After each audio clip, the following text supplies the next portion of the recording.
Hello everyone, welcome to question practice session. तो आपका next question है फाइंड द करेक्ट पीसीसी, मतलब principal carbon chain. आपको correct principal carbon chain इसमें select करनी है। कंपाउंड में पीसीसी में कितने कार्बन होंगे और इस कंपाउंड में पीसीसी में कितने कार्बन होंगे। तो फर्स्ट कंपाउंड को अगर आप देखें तो मैंने आपको पहले भी बताया था कि प्रिंसिपल कार्बन चेन सेलेक्ट करने के लिए हमारे पास एक प्रायोरिटी ऑर्डर होता है। We have this priority order। Priority order के अकॉर्डिंग सबसे पहले प्रायोरिटी हमें फंक्शनल ग्रुप को देनी होती है, देन मल्टीपल बॉन्ड को देनी होती है, देन नंबर ऑफ कार्बन को देनी होती है, and then in the last substituent को देनी होती है। तो ये हमारे पास एक प्रायोरिटी ऑर्डर होता है। सबसे पहले आपको ऐसी चेन सेलेक्ट करनी जिसमें फंक्शनल ग्रुप आपके आ ही रहे हों। उसके बाद मल्टीपल बॉन्ड को भी आपको नहीं छोड़ना है, उसको भी प्रायोरिटी देनी है। देन नंबर ऑफ कार्बन पे फोकस करना है, and then in the last जब आपके नंबर ऑफ कार्बन सेम आ जाए दो चेन में तो आपको सब्स्टिट्यूएंट देखना है। So this is your priority order. इसके अकॉर्डिंग आपको चेन सेलेक्ट करनी है। तो फर्स्ट कंपाउंड अगर आप देखेंगे तो यहाँ पे हमारे पास सबसे पहले अगर हम फंक्शनल ग्रुप पे फोकस करें तो हमारे पास अल्कोहल फंक्शनल ग्रुप हमें इस कंपाउंड में दिख रहा है। This is alcohol OH group, this is OH group. तो हमें जिससे ये OH ग्रुप अटैच्ड है जिस कार्बन से, उसको पीसीसी में सेलेक्ट करना ही करना है। तो ये कार्बन भी सेलेक्ट होगा पीसीसी में और ये भी होगा। तो इससे इजीली आप देख सकते हो कि ये वाली जो चेन है वो हमारी पीसीसी बनने वाली है, ये वाली जो चेन है वो हमारी पीसीसी होगी। तो इस कंपाउंड में ये हमारी पीसीसी है और पीसीसी में हमारे कितने कार्बन है, 1 2 3 4। सो 4 कार्बन चेन हमारी इसमें पीसीसी होगी। सेकंड कंपाउंड में अगर आप देखेंगे तो सेकंड कंपाउंड में हमारे पास सबसे पहले हमें फंक्शनल ग्रुप पे फोकस करना है। तो COOH यहाँ पे हमारे पास फंक्शनल ग्रुप है, तो इसका कार्बन हमें इंक्लूड करना ही करना है। अब हमें नेक्स्ट मल्टीपल बॉन्ड पे जाना है। मल्टीपल बॉन्ड कहाँ आ रहा है, यहाँ आ रहा है।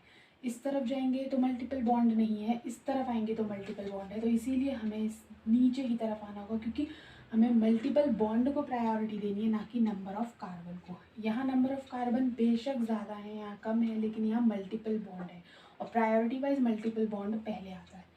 तो इस तरीके की चेन यहाँ पे हमारी बनेगी। तो यहाँ पे हमारी 3 कार्बन चेन बनेगी, principal carbon chain. Okay, so ये आपका नेक्स्ट क्वेश्चन है find the correct PCC. Principal carbon chain आपको इसमें करेक्ट सेलेक्ट करनी है। तो इस कंपाउंड में आप देख सकते हो कि हमारे पास ये एक प्रॉपर स्ट्रक्चर दिया हुआ है। इसमें 2 डबल बॉन्ड दिए हुए हैं और एक ट्रिपल बॉन्ड दिया हुआ है। तो एक स्पेशल केस है, ये एक स्पेशल केस है, इसको आपको अच्छे से समझना है। इसमें क्या है कि हमारे पास 2 पॉसिबिलिटीज़ आती हैं। फर्स्ट पॉसिबिलिटी है कि हम ये वाली जो चेन है 1 2 3 4 5 ये सेलेक्ट कर लें, 5 कार्बन की है। और एक चेन हमारे पास ये आती है 1 2 3 4 5, ये भी 5 कार्बन की है। लेकिन इन दोनों में फ़र्क क्या है, जब आप स्ट्रेट चेन सेलेक्ट करते हो, मतलब ये वाली चेन सेलेक्ट करते हो, तो इसमें आपके पास एक डबल बॉन्ड प्लस एक ट्रिपल बॉन्ड आ रहा है। लेकिन अगर आप ये नीचे जाने वाली जो चेन है इस तरीके वाली सेलेक्ट करते हो तो इसमें आपके पास double bond plus double bond, इस चेन में आपके पास 2 डबल बॉन्ड आ रहे हैं और इस चेन में आपके पास एक डबल और एक ट्रिपल बॉन्ड आ रहा है। तो मैंने आपको एक पॉइंट बताया था IUPAC में कि जब भी आपके पास चॉइस हो इन और आइन में, डबल बॉन्ड और ट्रिपल बॉन्ड में चॉइस हो, तो आपको प्रेफर करना है डबल बॉन्ड। तो हमारे पास ये ऑप्शन जो होगा वो राइट होगा। तो हमारी चेन ये नहीं होगी, हमारी चेन ये वाली होगी। So this will be our principal carbon chain. So ये हमारी इस क्वेश्चन में principal carbon chain. This is your next question, find the correct PCC. Principal carbon chain फिर से आपको इन दोनों कंपाउंड्स में सेलेक्ट करनी है। तो अभी हम बेसिकली IUPAC के क्वेश्चंस पे फोकस कर रहे हैं क्वेश्चन प्रैक्टिस सेशन में, और जितने भी पॉइंट्स मैंने आपको IUPAC में बताए थे, भले ही वो सिलेक्शन के लिए हों, नंबरिंग के लिए हों या फिर नेमिंग से रिलेटेड हों, वो सारे हम इन क्वेश्चंस में डिस्कस कर लेंगे। सो उन पॉइंट्स का याद होना आपको बहुत बहुत ज़्यादा इंपॉर्टेंट है। सो फर्स्ट कंपाउंड में अगर आप देखेंगे यहाँ पे हमारे पास सिंपली दिख रहा है कि ये स्ट्रेट चेन ही हमारी प्रिंसिपल कार्बन चेन होगी, लेकिन नंबरिंग के लिए हम यहाँ से भी नंबरिंग स्टार्ट कर सकते हैं 1 2 3 4, और कोई कहेगा कि हम नंबरिंग यहाँ से भी कर सकते हैं 1 2 3 4, बट फर्स्ट वाली नंबरिंग सही है कि सेकंड वाली नंबरिंग सही है ये कैसे पता चलेगा।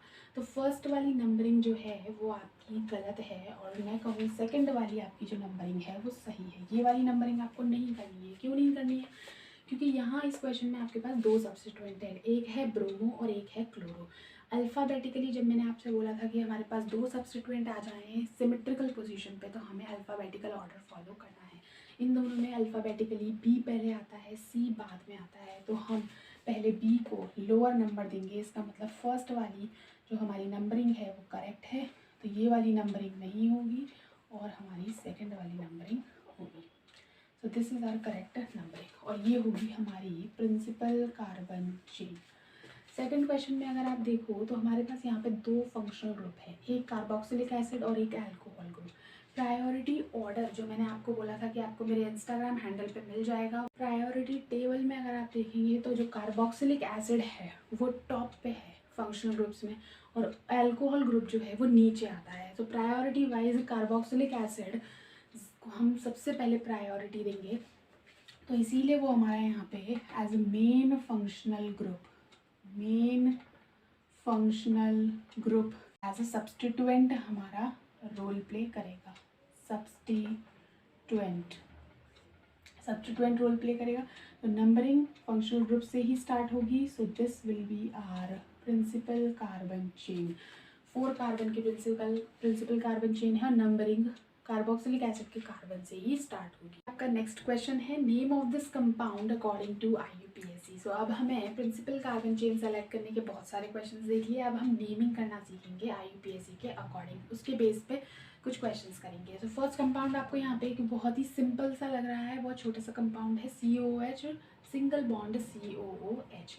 इसकी हमें नेमिंग करनी है अकॉर्डिंग टू IUPAC। सबसे पहले हम लोग सिलेक्शन ऑफ PCC करते हैं, प्रिंसिपल कार्बन चेन सेलेक्ट करते हैं। तो यहाँ 2 कार्बन दिख रहे हैं, तो 1 2 कहीं से भी नेमिंग करें, 2 कार्बन की चेन है हमारे पास प्रिंसिपल कार्बन चेन। हम लोगों ने सिलेक्शन भी कर लिया है, नंबरिंग भी कर लिया। अब हमें IUPAC फॉर्मेट के अकॉर्डिंग इसकी नेमिंग करनी है। तो सबसे पहले यहाँ पे प्रीफिक्स देखेंगे, यहाँ पे कोई भी सब्स्टिट्यूएंट नहीं है, इसीलिए यहाँ पे कोई भी प्रीफिक्स नहीं आएगा। तो सबसे पहले वर्ड रूट से स्टार्ट करेंगे। 2 कार्बन चेन है तो वर्ड रूट होती है इथ, एन, कोई भी डबल बॉन्ड नहीं है तो एन आ जाएगा, इथेन। वर्ड रूट हो गई है हमारी। अब हम सफिक्स पे जाएंगे। सफिक्स में हमारी फंक्शनल ग्रुप्स में 2 फंक्शनल ग्रुप हैं यहाँ पे, और ये दोनों ही मेन फंक्शनल ग्रुप हैं प्रायोरिटी वाइज, कार्बोक्सिलिक एसिड। और कौन कौन सी पोजीशन पे है? 1 और 2 पोजीशन पे। तो हम यहाँ सिंपली लिख देंगे इथेन 1 2 डाइओइक एसिड। क्योंकि डाइओइक इसलिए लिखा क्योंकि 2 कार्बोक्सिलिक एसिड हैं, और इक एसिड इसलिए लगाया क्योंकि ये मेन फंक्शनल ग्रुप है। उस टेबल में अगर आप देखेंगे तो वहाँ पे प्रीफिक्स भी दिए हुए हैं और सफिक्स भी दिए हुए हैं। तो हमें प्रीफिक्स जब लगाना है फंक्शनल ग्रुप का जब वो as a substituent role play कर रहा हो, और सफिक्स जब लगाना है जब वो मेन फंक्शनल ग्रुप की तरह एक्ट कर रहा हो। तो इस कंपाउंड का नाम है इथेन 1 2 डाइओइक। तो ये आपका नेक्स्ट कंपाउंड है। Name of this compound according to IUPAC। तो फर्स्ट कंपाउंड अगर आप देखेंगे तो हमें यहाँ पे कुछ फंक्शनल ग्रुप्स दिखाई दे रहे हैं। तो फर्स्ट फंक्शनल ग्रुप देखते ही हमें पता चलता है कि हमारे पास ये जो है वो अमाइड फंक्शनल ग्रुप है। This one is amide. यहाँ पे हमारे पास अमाइन फंक्शनल ग्रुप हमें दिखाई दे रहा है। तो प्रायोरिटी टेबल में अगर आप जाके देखेंगे तो अमाइड और अमाइन में से अमाइड जो है वो आपका मेन फंक्शनल ग्रुप हो जाएगा, क्योंकि प्रायोरिटी लिस्ट में ये पहले आता है और ये बाद में आता है। तो ये हमारा मेन फंक्शनल ग्रुप हो जाएगा। This is our main functional group. तो कार्बन एक ही है तो नंबरिंग 1 हो जाएगी, तो 1 कार्बन की चेन आ जाएगी। अब हमें सबसे पहले IUPAC फॉर्मेट के अकॉर्डिंग प्रीफिक्स देखना है। प्रीफिक्स में हमारा सब्स्टिट्यूएंट आता है। सब्स्टिट्यूएंट यहाँ पे अमाइन एक्ट कर रहा है, के लिए वहाँ पे प्रीफिक्स आएगा, उसमें हम लोग लिखते हैं अमीनो। तो यहाँ लिखेंगे और वो 1 पोजीशन पे है, सो 1 अमाइनो आ गया। अब आती है हमारे पास वर्ड रूट। 1 कार्बन की चेन है तो 1 कार्बन है तो मीथेन।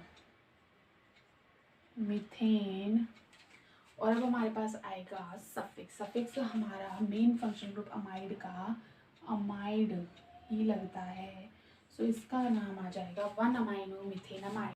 तो इस कंपाउंड को देखकर काफ़ी बच्चों को लगेगा कि ये एल्डिहाइड ग्रुप है क्योंकि यहाँ CHO दिया है, लेकिन अगर मैं इसको थोड़ा ब्रीफ मैनर में बनाऊँ तो यहाँ CH3NH2 C double bond OH, ये इस तरीके से आएगा। अब आपको क्लियरली दिखाई देगा कि ये एक अमाइड ग्रुप है, ना कि एल्डिहाइड। सो यहाँ पे मेन फंक्शनल ग्रुप हमारे पास अमाइड है और नंबरिंग यहीं से स्टार्ट होगी। 1 कार्बन की चेन है। अब हमें सबसे पहले इसकी नेमिंग करनी है अकॉर्डिंग टू IUPAC फॉर्मेट।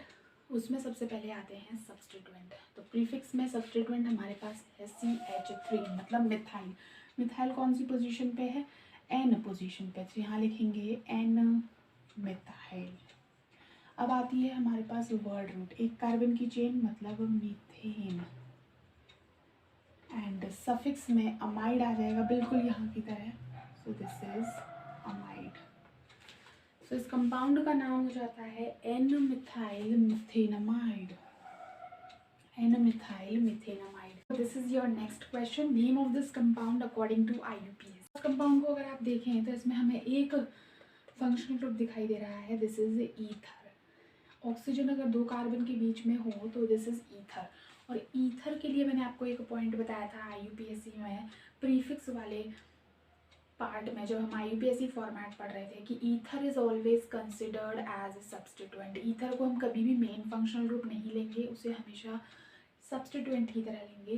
तो ईथर अगर यहाँ पे सब्सटीट्यूएंट की तरह एक्ट करेगा तो हमारे पास 2 ऑप्शन है कि हम इस चेन को सेलेक्ट करें या इस साइड की चेन को सेलेक्ट करें। तो यहाँ नंबर ऑफ कार्बन ज़्यादा है, इसीलिए हम इस साइड की चेन को सेलेक्ट करते हैं। सो 1 2 3, सो हमारे पास 3 कार्बन की चेन आ गई है, प्रिंसिपल कार्बन चेन, और फर्स्ट पोजीशन पे हमारे पास एक सब्सटीट्यूएंट है। इस सब्सटीट्यूएंट को मैंने आपको बताया था कि ईथर में ऑलवेज आपको प्रीफिक्स यूज़ करना है एल्कोक्सी। सो 1 कार्बन का है, so we will write methoxy, और कौन सी पोजीशन पे? 1 पोजीशन पे, so 1 methoxy. Then the word root, word root में आपके पास 3 कार्बन है, सो प्रोपेन, और कोई भी मेन फंक्शनल ग्रुप नहीं है, तो इस कंपाउंड का नाम होगा 1 मिथॉक्सी प्रोपेन। नेक्स्ट कंपाउंड में आप देखेंगे कि मैंने आपको इस स्ट्रक्चर के बारे में बताया था कि इस स्ट्रक्चर को हम बोलेंगे इपॉक्सी। जब भी 2 कार्बन और उससे अटैच्ड एक ऑक्सीजन आ जाए तो हम उसे बोलते हैं इपॉक्सी। अब अगर हम इसकी नंबरिंग करेंगे, सो नंबरिंग विल बी लाइक 1 2 3 4। तो यहाँ 4 कार्बन की प्रिंसिपल कार्बन चेन बनी है, एंड 1 और 2 पोजीशन पे हमारा इपॉक्सी वाला जो पार्ट है वो सिचुएटेड है। तो हम इसका नाम लिखेंगे 1 2 इपॉक्सी। 4 कार्बन की चेन है, so we will write butane. Word root में आ जाएगा हमारे पास ब्यूटेन। तो इस कंपाउंड का नाम हो जाएगा 1 2 इपॉक्सी ब्यूटेन। तो this is your next question. इस कंपाउंड की आपको अगेन नेमिंग करनी है अकॉर्डिंग टू IUPAC। सो ये हमारे पास साइक्लिक कंपाउंड का एक एग्जाम्पल है, दिस इज बेंजीन रिंग, और उसके ऊपर ये 3 कार्बन की चेन। मैंने आपको एरोमेटिक कंपाउंड्स के लिए एक पॉइंट बताया था कि मिथाइल बेंजीन, इथाइल बेंजीन और इथेनाइल बेंजीन को छोड़कर हम बेंजीन को always as a substituent treat करेंगे। बाकी इन तीनों कंपाउंड्स में हम हमेशा बेंजीन ही फंक्शनल ग्रुप लेंगे, बेंजीन को ही मेन कंपाउंड ट्रीट करेंगे। सो ये ना ही मिथाइल बेंजीन है, ना इथाइल बेंजीन है, और ना ही इथेनाइल बेंजीन है। ये एक टोटली डिफरेंट कंपाउंड है, तो इसमें हम लोग बेंजीन रिंग को एज सब्सटीट्यूएंट ट्रीट करेंगे। सो हमारी मेन फंक्शनल जो प्रिंसिपल कार्बन चेन होगी वो हमारी ये वाली होगी 3 कार्बन की, सो 1 2 3, और सेकंड पोजीशन पे हमारा सब्सटीट्यूएंट है। और सब्सटीट्यूएंट को मैंने आपको बताया था कि बेंजीन रिंग को एज सब्सटीट्यूएंट हम फिनाइल बोलते हैं। सो यहाँ पे लिखेंगे हम 2 पोजीशन पे substituent phenyl, 2 phenyl propene. So इसका this is your next question, name of this compound according to IUPAC। सो ये कंपाउंड जो दिया हुआ है वो थोड़ा सा कॉम्प्लिकेटेड लग रहा है, ये आपका बहुत ही ज़्यादा इम्पॉर्टेंट क्वेश्चन है। अगर आपने इस क्वेश्चन को कर लिया देन इट मीन्स कि आपका IUPAC बहुत ही अच्छे से क्लियर है। तो इस कंपाउंड में आपको एक बेंजीन रिंग दिख रही है, यहाँ पे NH2 ग्रुप दिख रहा है, अमाइन ग्रुप, और यहाँ पे OCH3 मतलब ईथर ग्रुप दिख रहा है, मतलब एल्कोक्सी ग्रुप दिख रहा है। तो OCH3 को एल्कोक्सी को मैंने आपको ऑलवेज बोला है एज अ सब्स्टिट्यूएंट ट्रीट करना है। तो अगर ये हमारे पास एज अ सब्स्टिट्यूएंट है तो ये मेन फंक्शनल ग्रुप, सो ये मेन फंक्शनल ग्रुप, ये सब्स्टिट्यूएंट है। सो मेन फंक्शनल ग्रुप से ही नंबरिंग स्टार्ट होगी। सो 1 2 3 4 5 6, तो ये आपकी नंबरिंग हो गई है इस चेन की। अब आप फोर्थ पोजीशन पे सब्स्टिट्यूएंट है तो आप लिखेंगे 4 मिथॉक्सी लिखेंगे। और साइकिल है, ये को बेंजीन रिंग है, सो आप लिखेंगे benzene and then amine. So this is the name of this compound 4-methoxybenzene-amine। एक और नाम हो सकता है इस कंपाउंड का, ये भी ऑप्शन में गिवन हो सकता है। 4-methoxy तो सब्स्टिट्यूएंट में रहेगा ही रहेगा, 4-methoxy, बट यहाँ पे आप एनिलीन भी लिख सकते हैं, 4-methoxy एनिलीन, क्योंकि अगर आप इस कंपाउंड को छुपा देते हैं सब्स्टिट्यूएंट को तो ये वाला जो स्ट्रक्चर है ये पूरा ये एनिलीन का स्ट्रक्चर होता है, एनिलीन रिंग का। तो इसका नाम 4-methoxy एनिलीन भी हो सकता है। इस क्वेश्चन हमें इस कंपाउंड की नेमिंग करनी है अकॉर्डिंग टू IUPAC। तो आप इस कंपाउंड में देख सकते हैं कि हमारे पास एक साइकिल है, 4 मेंबर साइकिल, और यहाँ पे एक कार्बन चेन दी हुई है, 3 कार्बन चेन, जिसपे कि हमारा OH फंक्शनल ग्रुप अटैच्ड है। इस रिंग में हमारी PCC जो है प्रिंसिपल कार्बन चेन, वो ये रिंग हो सकती है या ये ओपन चेन हो सकती है, लेकिन सीधा दिख रहा है कि हमें ओपन चेन ही हमारी प्रिंसिपल कार्बन चेन होगी। क्यों? क्योंकि यहाँ पे हमारा मेन फंक्शनल ग्रुप अटैच्ड है। अगर रिंग से डायरेक्टली अटैच्ड होता हमारा मेन फंक्शनल ग्रुप तो रिंग हमारी प्रिंसिपल कार्बन चेन होती। तो ये हमारा मेन फंक्शनल ग्रुप है, तो हम नंबरिंग यहाँ से स्टार्ट करेंगे 1 2 3। तो 3 कार्बन की हमारी प्रिंसिपल कार्बन चेन है, जिसपे कि फर्स्ट पोजीशन पे हमारी 4 मेंबर्ड रिंग है। तो सब्स्टिट्यूएंट में हम लोग सबसे पहले लिखेंगे 1 साइक्लिक कंपाउंड है तो साइक्लो प्रीफिक्स यूज करना होगा। सो 1 साइक्लो ब्यूटाइल, ब्यूटाइल इसलिए लिखेंगे क्योंकि 4 मेंबर्ड रिंग है, इसलिए butyl. 1 cyclo butyl propane 2 all।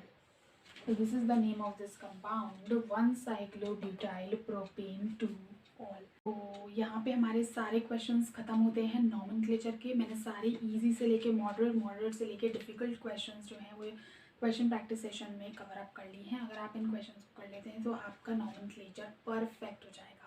That is all about question practice session. Thank you so much for watching. Please subscribe to my channel for more such video.